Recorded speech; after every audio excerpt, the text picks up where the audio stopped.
Hello, இன்றைக்கி நம்ம கோதுமை மாவில் பிஸ்கெட் எப்படி பண்ணுறதுன்னு பார்ப்போம். ஃபஸ்ட்டு பட்டர் எடுத்துக்கிறோம். அது நல்லா பீட் பண்ணி இந்த மாதிரி கொஞ்சம் கலர் சேஞ்ச் ஆனதுக்கப்புறம் நம்ம நாட்டு சர்க்கரையை போடுறோம். நாட்டு சர்க்கரையை போட்டு நல்லா மிக்ஸ் பண்ணணும். அது ஒரு மாதிரி ஃப்ளஃபியாக வரும். பட்டரும் நாட்டு சர்க்கரையும் சேர்ந்து அந்த கன்சிஸ்டன்சி வந்ததுக்கப்புறம் தான் நம்ம அடுத்த இன்க்ரீடியண்ட்டே ஆட் பண்ணணும். இங்கே பாருங்கள், இது எப்படி வந்திருக்கு, கொஞ்சம் கலரும் சேஞ்ச் ஆயிருக்கா. இப்போ வெனிலா எசன்ஸ் ஆட் பண்ணுறோம். நீங்கள் காடமம் பவுடர், ஏலக்காய் பொடி கூட கொஞ்சமாக ஆட் பண்ணிக்கலாம். அப்புறம் சால்ட் ஒரு பிஞ்ச் ஆட் பண்ணிக்கிறோம். ஆட் பண்ணி நல்லா இது எல்லாத்தையும் மிக்ஸ் பண்ணிக்கிறோம். அதுக்கப்புறம் நம்ம நட்ஸை நான் கிரேட் பண்ணி வச்சுருக்கேன். நீங்கள் நல்லா பீசஸாக கூட போடலாம். கடிச்சு சாப்பிட்றப்போ நல்லாயிருக்கும். அதை போட்டதுக்கப்புறம் நான் கொஞ்சம் தனியாக எடுத்து வச்சுருக்கேன் மேலே டாப்பிங்காக. கோதுமை மாவும் நம்ம ஆட் பண்ணுறோம். கொஞ்சம் கொஞ்சமாக ஆட் பண்ணி நல்லா மிக்ஸ் பண்ணணும். ஃபஸ்ட் பேட்ச் ஆட் பண்ணி இந்த மாதிரி நான் விஸ்க்லேயே பண்ணேன். செகண்ட் பேட்ச் ஆட் பண்ணுறப்போ எனக்கு அந்த விஸ்கில் கரெக்டாக போட்டு மிக்ஸ் பண்ண முடியல. ஸோ நம்ம கையையே யூஸ் பண்ணிக்கலாம்.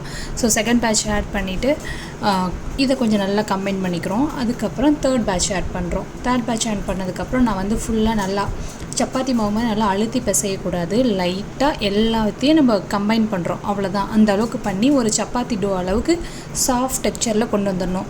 உங்களுக்கு இந்த இடத்துல கொஞ்சம் ட்ரையாக இருக்க மாதிரி ஃபீல் பண்ணிங்கன்னா கொஞ்சமாக 1 டீஸ்பூன் மில்க் ஆட் பண்ணிக்கலாம். அப்படி இல்லைனா நீங்கள் தண்ணி கூட ஆட் பண்ணிக்கலாம். அது உங்களோட விஷ் தான்.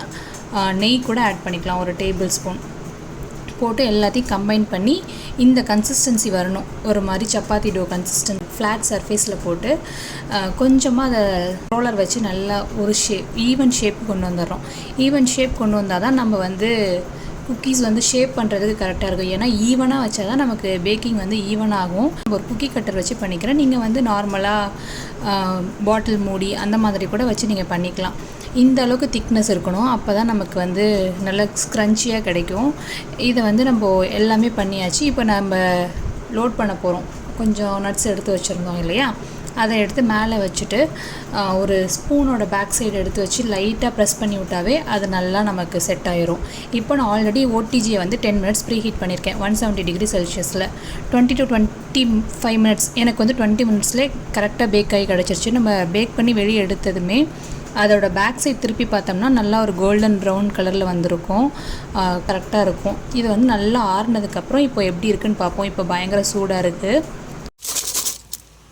கோதுமை மாவு பிஸ்கட் எவ்வளோ ஸ்க்ரன்ச்சியாக இருக்குன்னு பார்த்தீங்களா. இதை நம்ம 1 வீக் வரைக்கும் ஸ்டோர் பண்ணி வச்சுக்கலாம் ஏர்டைட் பாக்ஸில் போட்டு.